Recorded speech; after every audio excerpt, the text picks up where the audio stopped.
के बैठे हैं, लेकिन मैं आदरणीय जिला अध्यक्ष महोदय से, साजन जी से ये कहूंगा कि अखिलेश जी इस बात के गवाह हैं।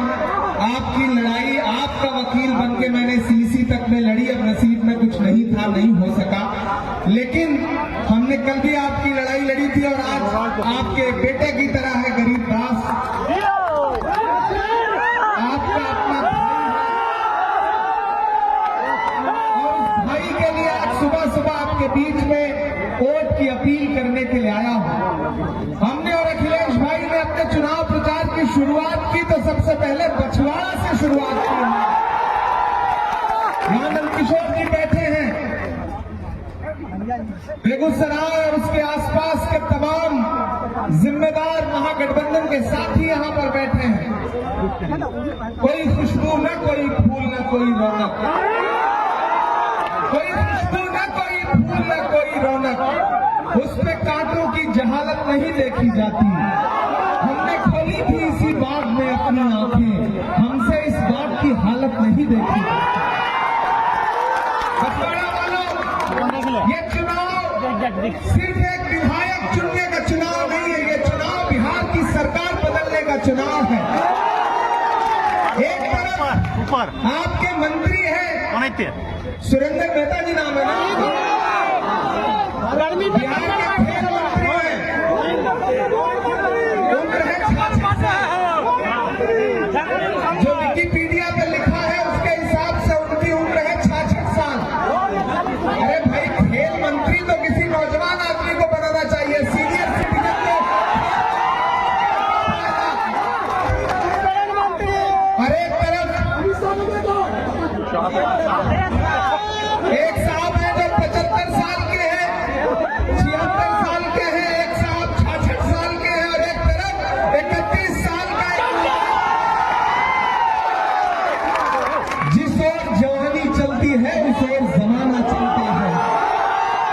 मेरे नौजवान साथियों, ये नया बिहार है, ये नया बछवाड़ा है और इस नया बछवाड़ा में एक आपके बीच आपकी सेवा करने के लिए, आपसे समर्थन मांगने के लिए आपके बीच में प्रत्याशी बनकर के खड़ा है। मैं आपको ये कहने आया हूं कि गरीब दास, सोचिए जिस शख्स के नाम में ही गरीब हो वो आम जनता और गरीब लोगों के लिए कितना काम करेगा। एक तरफ अमीर मंत्री है और एक तरफ हमारा सीधा साधा एक खानदानी परिवार का बेटा आपका प्रत्याशी है, जो नौजवान है, जो युवा है। जब वो रात को सोते रहते हैं तब सुबह सुबह उठ करके गरीब दास आपके मुद्दों पर लड़ता रहता है। और गरीब दास की छलांग सिर्फ एक विधानसभा तक नहीं है। आप गरीब दास की ताकत को समझिए कि गरीब दास भारतीय राष्ट्रीय युवा कांग्रेस का एक ऐसा चेहरा है जिसकी उड़ान सिर्फ बछवाड़ा तक नहीं है, सिर्फ पटना तक नहीं है, दिल्ली में बैठी लीडरशिप देती है। इसीलिए मुझसे राहुल गांधी जी ने मुझसे और अखिलेश जी से कहा, उधर केसी वेणुगोपाल जी ने भी एयरपोर्ट में हम लोगों से कहा कि जाइए और ये सुनिश्चित करिए कि गरीब दास किसी भी तरह से चुनाव जीत करके असेंबली में पहुंचे, क्योंकि सरकार बदलने जा रही है। इसलिए किसी गफलत में मत आइएगा, बिहार वालों किसी मुगालते में मत आइएगा। और खास तौर से मैं अपने समाज के लोगों से अपील करना चाहता हूं कि किसी भ्रम में मत आइएगा। एक तरफ नफरत वाली ताकतें खड़ी है तो एक तरफ मोहब्बत की दुकान का नारा लगा,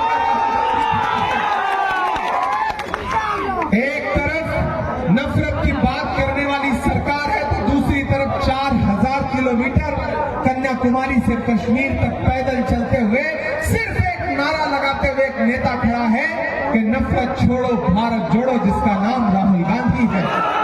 मैं राहुल गांधी का सिपाही बनकर के आपके बीच में आया हूं और आपसे ये कहना चाहता हूं कि मैं तो सियासत में बाद में आया, पहले मेरा आपका शायरी का भी रिश्ता है। जब राहुल गांधी जी कन्याकुमारी से कश्मीर तक पैदल चल रहे थे तो मैं उनके साथ चल रहा था। मुझसे मीडिया के साथ ही पूछते थे कि क्या साहब आप सांसद बाद में हैं, शायद पहले हैं, राहुल गांधी के साथ पैदल चल रहे हैं, आप क्या कहेंगे? तब मैं कहता था कि जो हर जालिम से टकराएगी वो आंधी बनाऊंगा, जो हर जालिम से टकराएगी वो आंधी बनाऊंगा। नए अंग्रेज आए हैं, नया गांधी बनाऊंगा। वो इस दौर का गांधी जो आपके मुद्दों पर लगातार लड़ रहा है और इस देश के हाकिम से यानी नरेंद्र मोदी की आंख से आंख मिलाकर के संसद से सड़क तक इस देश के गरीबों के लिए, दलितों के लिए, पिछड़ों के लिए, अल्पसंख्यकों के लिए जो आवाजें बुलंद बोल रहा है, उस नेता का नाम राहुल गांधी है। और उस नेता ने आपके इस बेटे को अपना सिंबल देकर के पछवाड़ा में आपके बीच में भेजा है कि आप इसे जिता करके असेंबली पहुंचाइए। गरीबदास आपका बेटा है, जांचा परखा है, सबसे बड़ी बात है कि नौजवान है, सबसे बड़ी बात है कि नौजवान है। आप अगर इसको फेसबुक पर भी टैग करोगे तो वहां भी मिलेगा, व्हाट्सएप पे मैसेज करोगे तो आपके मुद्दों पे वहां भी रिप्लाई करेगा, ट्विटर पे भी मिलेगा और यूट्यूब पे भी मिलेगा, इंस्टाग्राम पे भी मिलेगा। बाकी नेताओं की उम्र इतनी हो चुकी है कि अब उनको रिटायर हो जाना चाहिए। अगर खुद नहीं हो रहे हैं तो मोहब्बत से आप उनसे कह दीजिए कि सर अब आपकी उम्र हो चुकी है, पेंशन लेने का अब आप बच्चों को आशीर्वाद दीजिए, आप चुनाव मत करिए। मैं तो सोच रहा था कि अवधेश बाबू आएंगे और इस बेटे को आशीर्वाद देंगे। मैं तो उनसे भी अपील करूंगा कि महागठबंधन की सरकार बनने जा रही है, गरीबदास को बेटा समझ करके आशीर्वाद दीजिए, छोड़ दीजिए, जाने दीजिए। आपने लोकसभा भी लड़ लिया, विधानसभा भी लड़ लिया, सब कुछ लड़ लिया, अब मुखिया अब तो भगवान का नाम लेने का समय है। अब तो भगवान भगवान करिए और इस गरीब दास को चुन करके असेंबली जाने दीजिए। और यहाँ की जनता से भी अपील करूंगा साथियों, और मंच में बैठे हुए महागठबंधन के बाकी दलों के नेताओं से भी अनुरोध करूंगा कि गरीब दास को ये सोच के जिता करके असेंबली पहुंचाइए कि एक बेटा पढ़ा लिखा युवा जिसको राजनीति की समझ भी है, जो यूथ कांग्रेस में आपकी स्टेट में अगुवाई भी कर रहा है, जो आपके मुद्दों पर पटना से लेकर के दिल्ली तक सड़क पर लड़ता रहता है। मैंने दिल्ली पे जंतर मंतर के प्रदर्शनों में पुलिस की लाठियां खाते हुए देखा है गरीबदास को। संघर्ष को न सिर्फ सलाम करने आया हूं बल्कि आपसे ये कहने आया हूं कि पूरा महागठबंधन एकजुट होकर के गरीबदास के साथ खड़ा है।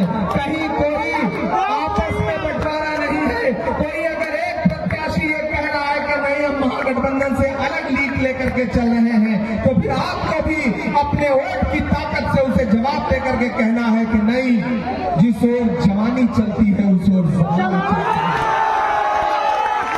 नीतीश जी भी रिटायर होने जा रहे हैं, बाकी लोग भी रिटायर करिए उनको। नौजवानों की सरकार बनाइए, बिहार में तेजस्वी को मुख्यमंत्री बनाइए और पछवाड़ा में गरीबदास को विधायक बनाइए। आप विधायक बना करके असेंबली पहुंचा दीजिए। क्या पता अखिलेश बाबू का और बाकी नेताओं का आशीर्वाद हो तो पार्टी उसको कहीं और ऊपर पहुंचा दे, क्योंकि गरीबदास की उड़ान सिर्फ बछवाड़ा तक नहीं है, ये बहुत मजबूत घोड़ा है। इस पर दांव लगाओगे तो ये पूरे बछवाड़ा को विकास की राह पर लेकर के सिर्फ चलेगा नहीं बल्कि दौड़ेगा। नौजवानों के लिए, माओ बहनों के लिए, बुजुर्गों के लिए, हर समाज के लिए, हर समाज की बात करने वाला एक ऐसा नेता आपको मिलेगा साथियों। और इसकी जमानत मैं लेता हूं। और एक चीज की गारंटी मैं अपने समाज के लोगों से भी अपील करते हुए, मुझे पता चला है कि आप लोगों को ज्यादा शौक रहता है इधर उधर भागने का, तो मेरी आपसे एक अपील है। मैं दिल्ली से चल करके आपके बीच में आया हूं। आपने देखा है कि चाहे शायरी हो चाहे संसद का प्लेटफॉर्म हो, मैं आपके मुद्दों पर बिना डरे बोलता रहता हूं। मैं डरा नहीं, मैं झुका नहीं, कहीं छुपा खड़ा नहीं। जो डटे हुए हैं महाज पर मुझे उन सफों में तलाश कर मैं आपके मुद्दों पर लड़ता रहता हूं। और आपकी दुआओं का सदका है कि राहुल गांधी जी ने मुझे देश की सबसे बड़ी पार्लियामेंट पार्लियामेंट में, राज्यसभा में भेजा कि जाओ इमरान और वहां खड़े होकर के अपने समाज के मुद्दों पर लड़ो। तो मैं आपको ये भरोसा दिलाता हूं कि आप अगर अपना एक एक वोट हाथ के पंजे के सामने वाली बटन पर दबाएंगे तो सिर्फ गरीब दास को नहीं जिताएंगे, इमरान प्रतापगढ़ी को भी जिताएंगे, अखिलेश बाबू को भी जिताएंगे, तेजस्वी यादव को भी जिताएंगे, साहनी जी को भी जिताएंगे। और सबसे बड़ी बात कि आप उस राहुल गांधी के हाथों को मजबूत करेंगे जो मोहब्बत का मसीहा है। आप सिर्फ एक विधायक नहीं चुनेंगे, आप इसको जिताइए। ये पटना की असेंबली में खड़ा होकर के आपके मुद्दों पर लड़ेगा और मैं देश की पार्लियामेंट में खड़ा होकर के आपके मुद्दों पर लड़ूंगा। विधायक जिताइए, सांसद साथ में फ्री पाइए, इससे अच्छा कोई ऑफर हो सकता है? एक के साथ एक फ्री, ये आपने स्कीम सुनी है ना, लेकिन यहाँ एक के साथ दो फ्री है। सांसद है, एक अखिलेश बाबू और एक इमरान प्रतापगढ़ी। जिन मुद्दों पर ये यहाँ देश की बिहार की असेंबली में लड़ेगा भाई हमारा, उन्हीं मुद्दों पर देश की पार्लियामेंट में बछवाड़ा का नाम लेकर के यहाँ के मुद्दों पर आवाज उठाऊंगा। ये मैं आपको भरोसा दिलाता हूँ। तो दोस्तों, जहाँ इस भाई का फंड कम पड़ने लगेगा बछवाड़ा के विकास के लिए, अखिलेश बाबू का खजाना बहुत मजबूत है, उनका फंड मजबूत है। हम लोग हाथ पकड़ करके अखिलेश भाई से भी बछवाड़ा के लिए फंड छीन करके लाएंगे आपके लिए, ये आपको भरोसा दिलाते हैं। इसलिए आप सबसे अपील है कि एक एक बूंद से घड़ा भरता है, अपना एक एक वोट लेकर के घरों से बाहर निकलिए, कतारों में लगिए, जाइए और मेरे आने को मायूस मत करिएगा। मैं अगर हाँ चाय वाला भी सुनाएंगे, बिना उसके तो अखिलेश भाई का आदेश है कि वो चाय वाला सुना दीजिए। जब मैं यहाँ आ रहा था तो मैं जानता था कि यहाँ चाय पीने को तो मिलेगी नहीं, क्योंकि हमारे प्रत्याशी का नाम ही गरीब है। लेकिन ये गरीब नाम है, दिल का इतना अमीर हमारा भाई है कि गरीबों के मुद्दों पर लड़ने के लिए ही इनके पिता ने शायद इनका नाम गरीब दास रखा। आपको उस नाम की भी लाज बचानी है। आप जब गरीब दास को पुकारेंगे कि मेरा भाई गरीब दास, तो आपको ऐसा लगता है जैसे हमारे कलेजे का टुकड़ा हो, ये आपका भाई है। इसलिए चाय वाली कविता सुनाने का हुक्म दिया जा रहा है कि कहाँ सोया है चौकीदार। आप लगा कि मैं पछवाड़ा में खड़ा हुआ और आपके अंदर वही जोश है, वो पीछे तक साथी है। पूरा देश आज की कि कहाँ सोया है चौकीदार, कहाँ सोया है चौकीदार। विजय माल्या नाक के नीचे से हो गया, कहाँ सोया है चौकीदार, कहाँ सोया है चौकीदार। के चाय बेचने वाला पूरा भारत बेच रहा है। और सिर्फ चाय वाला ही नहीं बेच रहा है, यहाँ बिहार के मुख्यमंत्री ने भी कई 100 एकड़ जमीनें कौड़ी के भाव में अडानी को दे दी हैं। 1 रुपए एकड़ के हिसाब से बिहार की सरकार ने आपकी जमीन, जिसमें आप धान उगाते हैं, जिसमें आप गेहूं उगाते हैं, जिसमें आप मक्का उगाते हैं, वो जमीन 1 रुपए एकड़ में सरकार ने किसको दे दी? अडानी को दे दी, मोदी जी के दोस्त को। तो इसलिए ये पंक्तियां पढ़ता हूं कि चाय बेचने वाला पूरा भारत बेच रहा है। बेच रहा है कि नहीं बेच रहा है? चाय बेचने वाला पूरा भारत बेच रहा है। इसी काम में हासिल उसे महारत बेच रहा है। कि रेल बिक गई, तेल बिक गया, बिका कि रेल बिक गई, तेल बिक गया, बिका हवाई अड्डा। सब कुछ बिकता देख के खुश है अपने जेपी नड्डा। कि जनता महंगाई की मारी करती हाहाकार, कहाँ सोया है चौकीदार। सोया है चौकीदार। यहाँ से वहां तक उठाइए अपना एक एक हाथ, दिलाइए भरोसा कि आपका एक एक वोट जब घर से निकलेगा तो वो गरीब दास के लिए हाथ के पंजे के सामने वाले बटन पे दबेगा। 2 नंबर ईवीएम में 2 नंबर पर हाथ का पंजा है, जहां लिखा होगा गरीब दास। घर से बाहर निकलिए, अपने इस बेटे को जिताइए। और आज से ये चुनाव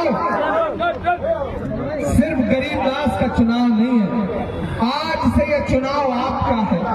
आज से ये चुनाव गरीब दास बन के लड़िए, आज से ये चुनाव अखिलेश सिंह बन के लड़िए, आज से ये चुनाव तेजस्वी यादव बन के लड़िए, आज से ये चुनाव आईपी गुप्ता बन के लड़िए, आज से ये चुनाव मुकेश सहनी बन के लड़िए, आज से ये चुनाव इमरान प्रतापगढ़ी और राहुल गांधी बन के लड़िए।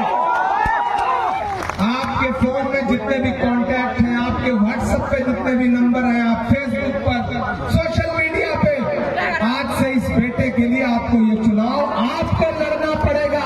ये चुनाव आपका है, इस भाई को जिताइए।